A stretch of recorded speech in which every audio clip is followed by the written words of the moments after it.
On passe directement au symposium. Je cède la parole à Dr Regragui pour introduire l'orat. Salam alaikum. À mon tour de remercier le professeur Sarhan pour l'organisation et surtout la réussite de ce congrès. Et j'invite le professeur Bakhatar pour nous parler de l'étude Master 2 et son impact sur l'asthme. Voilà. Merci, Monsieur le Président. Honorable assistance, je remercie aussi le laboratoire GSK qui m'a fait confiance pour pouvoir donc traiter ce sujet intitulé « L'impact de l'étude Master 2 sur le contrôle de l'asthme ». Voilà mes conflits d'intérêts. Et la première des choses qui vient à l'esprit, c'est que l'asthme continue malheureusement à évoluer. Et on est actuellement à 262 millions de personnes atteintes dans le monde.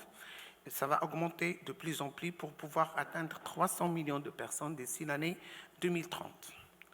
Le Maroc, vous connaissez le chiffre qu'on connaît tous d'après l'étude qui a été faite par le laboratoire GSK, c'était 4% de la population générale. Et on est aux alentours de 2 millions de Marocains d'asthmatiques, d'après si on essaie de faire une extrapolation. Alors, l'objectif, bien sûr, tout le monde connaît le GINA, et l'objectif du traitement par le GINA, c'est bien d'obtenir ce qu'on appelle le maintien, d'abord le contrôle, et le maintien de ce contrôle de l'asthme, c'est la majorité des patients. Et d'après cette étude qu'on a devant nous, le contrôle de la maladie asthmatique a été obtenu chez la majorité des patients par la corticothérapie inhalée seule, même au-delà de 6 mois. Maintenant, vous connaissez bien sûr la phobie du traitement. On va voir pourquoi la non-observance des traitements, c'est ça qui explique que cette maladie, il reste sous-traité et de cela, donc le contrôle n'est pas bien obtenu. Donc ce contrôle de l'asthme, il dépend bien sûr des attitudes des patients dans la vraie vie, et le fait qu'un traitement soit prescrit n'est pas obligatoirement pris, et ce qui explique cette variabilité dans les études entre ce que ressent le patient et ce qu'il y a dans la vraie vie. Et on est tous d'accord d'après les premières études que la maladie était seulement contrôlée entre 20 et 30% des cas, et que plus que la moitié des patients restent non contrôlés, et qu'aux alentours de 20% seulement sont partiellement contrôlés. Ce contrôle, donc, il est pauvre, et ça se voit dans plusieurs études. Et d'après l'étude qu'on a devant nos yeux, à notre gauche, vous avez la perception des patients. Quand on pose la question aux patients, est-ce que votre asthme est bien contrôlé? Regardez la réponse, 53% sont good, bien contrôlés. Le reste, 47%, partiellement contrôlés. Personne ne dit, mon asthme n'est pas bien contrôlé. Donc c'est ce que perçoit le patient. En vrai, donc lorsqu'on fait des tests et tout ça, la réalité, 72% de ces patients étaient non contrôlés. Et donc, encore une fois, les patients surestiment le contrôle et sous-estiment la sévérité de leur asthme. Et d'après ces études, 74% des patients utilisant des sabbats par jour et 44% des patients ont pris une corticothérapie orale durant l'année précédente, ce qui est en faveur donc, du non-contrôle de la maladie. Qu'est-ce qui est aussi pour le non-contrôle de cette maladie? Je voudrais tout simplement partager avec vous ce cas clinique d'un jeune enfant de 6 ans et qui est ramené par ses parents, bien sûr, le père et la mère, après avoir passé une nuit en détresse respiratoire dans une clinique privée à Casablanca. Les deux parents se disent non asthmatiques, leur enfant n'est pas asthmatique, bien sûr, pas d'atopie familiale, l'enfant, entre parenthèses, attrape froid plus que 4 fois par an et se traite pour une bronchiolite virale. Et je mesure mes mots. Et il éternue chaque fois, donc il a une rhinite très probablement, et il se frotte les yeux parce qu'il est tout le temps devant la télé. Donc l'examen clinique, enfant qui était fatigué, il a passé une nuit dans une clinique avec un débit expiratoire bas, ce qu'on remarque qu'il a déjà un retard staturo-pandoral. Donc le message que je voulais faire passer d'abord, c'est et ça c'est le plus grand problème qu'on a tous dans notre pratique, c'est le déni de la maladie. Que ce soit un enfant ou un adulte, je ne suis pas asthmatique, c'est le médecin qui est asthmatique. La deuxième chose, c'est la problématique qui est liée à l'inhalatoire. le fait d'utiliser un dispositif inhalatoire dans notre contexte maghrébin, je peux généraliser à la Tunisie et à l'Algérie, donc il y a d'abord une difficulté à accepter l'inhalateur, il y a une gêne d'avoir un inhalateur sur soi-même. Alors si on est dans cette salle et on est entre médecins, pneumos, si quelqu'un sort maintenant un spray, c'est la folie des conjoints, et puis la gêne qu'on utilise des inhalateurs. Moi je dis, une fois dans une relation, par exemple, entre deux célibataires, une fois la fille, elle sort l'inhalateur, c'est la fuite du mari en plus. Et on considère que l'inhalateur, il est utilisé comme une nuisance.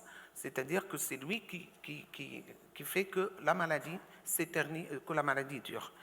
Alors, quel que soit le dispositif, bien sûr, la fréquence des erreurs d'utilisation aussi des inhalateurs, il est pour quelque chose. Et on voit ici en violet qu'avec des dispositifs comme le discus, ça réduit le nombre d'erreurs. Bien sûr, la chambre d'inhalation aussi est quelque chose de formidable, à condition de l'utiliser à bon escient. On ne donne pas une chambre d'inhalation à un adolescent. Chez les enfants et chez les sujets âgés, la chambre d'inhalation est quelque chose de formidable et peut faire l'affaire de n'importe quel autre dispositif et réduire, bien sûr, et augmenter le contrôle de la maladie. Vous remarquez ici, la VI m'a mis, moi je dis que quand quelqu'un peut utiliser la voie buccale, c'est quelque chose de formidable par rapport à la voie nasobicale. Vous remarquez avec le masque, le produit s'éparpille partout, il y a une perte du produit. Et donc, chez l'adulte, il faut toujours préférer la voie buccale, quand on dit chicha, ou peut-être 12 mziana.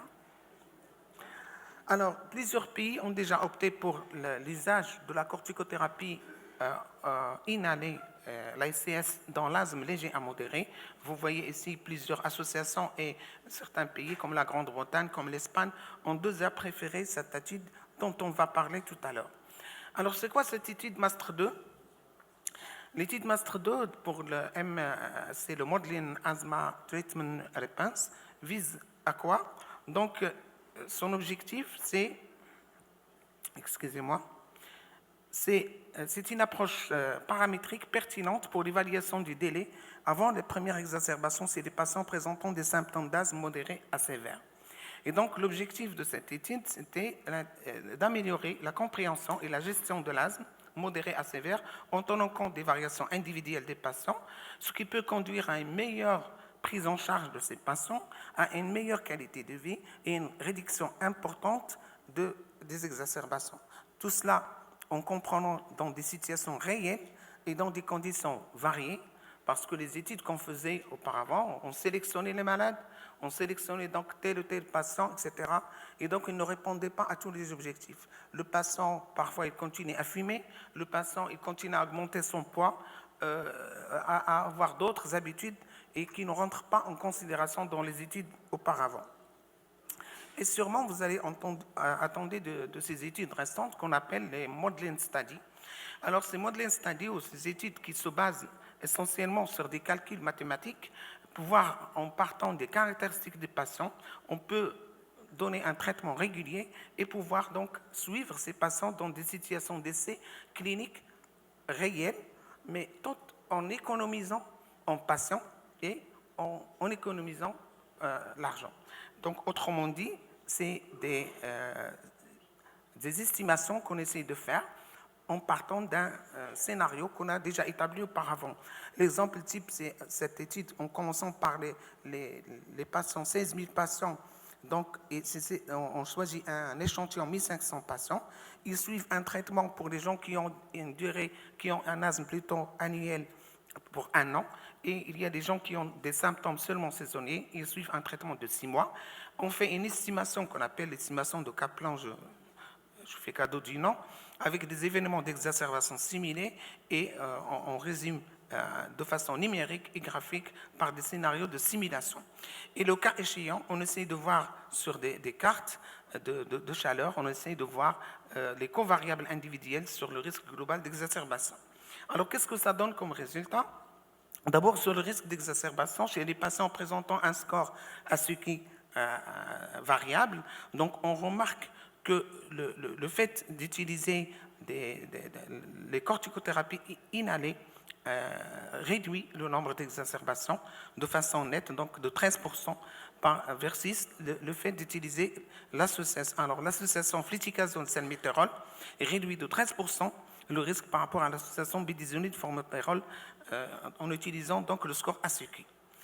La deuxième remarque, c'est que le passage de la monothérapie, donc en fluticasone-son, propionate de fluticasone-son, à l'association propionate de fluticasone-salmeterol réduit aussi le risque d'exacerbation de façon significative. La troisième des choses, c'est qu'on a remarqué que le fait le traitement sur la réduction du risque aussi d'exacerbation, y compris chez les patients fumeurs et y compris chez les patients qui ont un indice de masse corporelle qui est élevé, donc de façon aussi significative. Donc ça permet de réduire le risque d'exacerbation chez cette population. Ici, le fait de changement de traitement sur risque d'exacerbation, et on remarque que les patients qui avaient un nombre d'exacerbations et chez qui on utilise des associations bidisonide formoterol à 4 mois, puis à 6 mois, le nombre d'exacerbations il reste presque le même, sinon il a augmenté. Par rapport aux patients chez qui on a introduit l'association bidisonide salmeterol, plutôt propionate de fluticasone et salmeterol, à 4 mois, puis à 6 mois, le nombre d'exacerbations il est réduit, et il est surtout réduit à 4 mois, moins à 6 mois. Alors, toujours en relation avec les caractéristiques des patients et le nombre d'exacerbations, on remarque que les exacerbations cumulatives ont augmenté plus rapidement au fil du temps chez les patients qui étaient des femmes, par rapport aux hommes, chez les patients qui ont un VMS plus faible, chez les patients qui ont un EMC plus élevé et qui fument sous traitement ou bien par rapport auparavant. Donc, qu'est-ce qu'on peut retenir de cette étude Master 2 ? 1. La première des choses. Donc, ce qu'il faut retenir de cette étude Master 2, 1. Que l'association fluticasone-salmeterol présentait un risque d'exacerbation 10 fois inférieur à celui de bidisonide formoterol, que le passage de propionate de fluticasone à l'association bidisonide formoterol ou à l'association propionate de fluticasone salmeterol a entraîné un risque d'exacerbation significativement plus faible, que l'association fluticasone salmeterol offrait moins de risques d'exacerbation que bidisonide formoterol chez les patients non contrôlés, patients avec un VMS inférieur à 80%, chez les fumeurs ou anciens fumeurs, chez les patients obèses, et que l'ACQ, c'est-à-dire le questionnaire ACQ de base, avec un IMC élevé, avec un tabagisme, avec le sexe féminin et un faible VMS, peuvent entraîner des exacerbations plus fréquentes chez les patients, au cours de leur suivi, bien sûr. Ça, c'est bloqué. Voilà.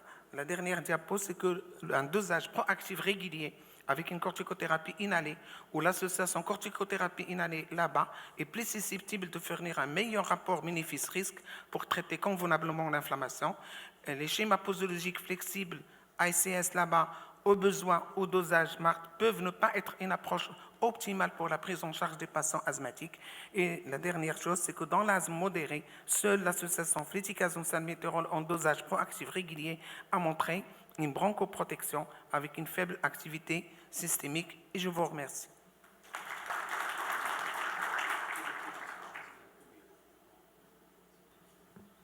Merci, professeur Bahatar, et connu pour sa qualité d'orateur donc, et le respect du temps. Merci également pour les laboratoires GSK et pour l'organisation de ce symposium. Maintenant, question pour la salle, s'il y en a.